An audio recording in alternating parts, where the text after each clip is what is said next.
17 বছরের আমাদের অনাহারে অদ্যাহারে থেকে এই প্রতিষ্ঠানগুলো পরিচালনা করে আসতেছি।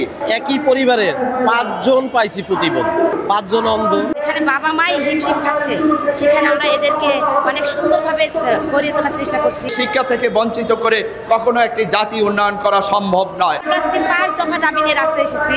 1995 সাল থেকে এই পর্যন্ত বিভিন্ন পর্যায়ের সরকারেরা 84টি বিদ্যালয়কে এমপিওভুক্ত করেছে। সরকারের প্রক্রিয়ায় আরও 57টি স্কুল স্বীকৃতিপ্রাপ্ত আছে 2016 সাল থেকে। 2020 সাল থেকে যাচাই বাছাই অন্তে সরকারের কাছে আরও 1772টি স্কুলের তালিকা আছে। ইহা একটি চলমান প্রক্রিয়া, ইহা নতুন কোনো দাবি বা চাওয়া পাওয়ার কিছু নেই। 9 দিন যাবৎ এই জাতীয় প্রেস ক্লাবের সামনে অনশন কর্মসূচি এবং লাগাতার কর্মসূচি পালন করে আছে, কিন্তু সরকারের উচ্চ পদস্থ মহল থেকে কোনো আশ্বাস, কোনো সম্মতি আমরা এখন পর্যন্ত পাই নাই। প্রয়োজনে আমরা জীবন দিয়ে দেব, তবুও আমরা আমাদের অধিকার আদায় করে ছাড়বো ইনশাআল্লাহ। আমার একটা প্রতিবন্ধী স্কুল আছে, এখানে প্রায় 150 জন লোক আছে। আমরা একই পরিবারের 5 জন পাইছি প্রতিবন্ধী, 5 জন অন্ধ, কথা বলতে পারে না অথবা হাঁটতে পারে না অথবা এভাবে বিভিন্ন ক্যাটাগরি। এদের জন্য যদি সরকার কোনোভাবে একটা কিছু বিদ্যালয় বা বিশ্ববিদ্যালয় বা আলাদা আলাদা ক্যাটাগরির করে, তো আলহামদুলিল্লাহ অনেকটা আমরা সরকারের কাছে চিরকৃতজ্ঞ থাকবো। এখানে বাবা মাই হিমশিম খাচ্ছে, সেখানে আমরা এদের মাইনা নিয়ে আজকে আমরা এদেরকে অনেক সুন্দরভাবে গড়িয়ে তোলার চেষ্টা করছি।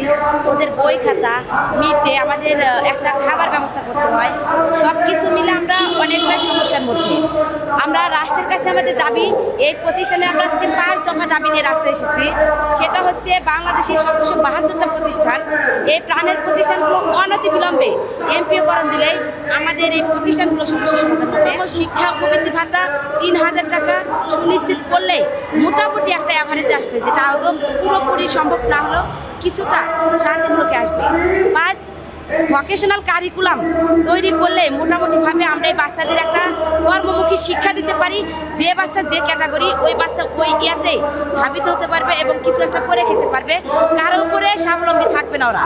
বাংলাদেশে সচিবালয় থেকে শুরু করে প্রতিটি দপ্তরে এখন পর্যন্ত স্বৈরাচারের দোসররা অবস্থান করেছে। সেই স্বৈরাচারের দোসরদের কারণে অদ্যাবধি পর্যন্ত প্রতিবন্ধী বিদ্যালয়গুলো শিক্ষার মান উন্নয়ন তো দূরের কথা, এখন পর্যন্ত স্বীকৃতি এমপিও দেয় নাই, যার কারণে 17 বছরের আমাদের অনাহারে অদ্যাহারে থেকে এই প্রতিষ্ঠানগুলো পরিচালনা করে আসতেছি। আপনারা বলেন, যদি একটি জাতি শিক্ষিত হয় তাহলে ওই জাতির প্রথম কাঠামোই হলো তার শিক্ষা। সেই শিক্ষা থেকে বঞ্চিত করে কখনো একটি জাতি উন্নয়ন করা সম্ভব নয়। একটি জাতি শিক্ষিত প্রথমত হলো তার শিক্ষিত করা।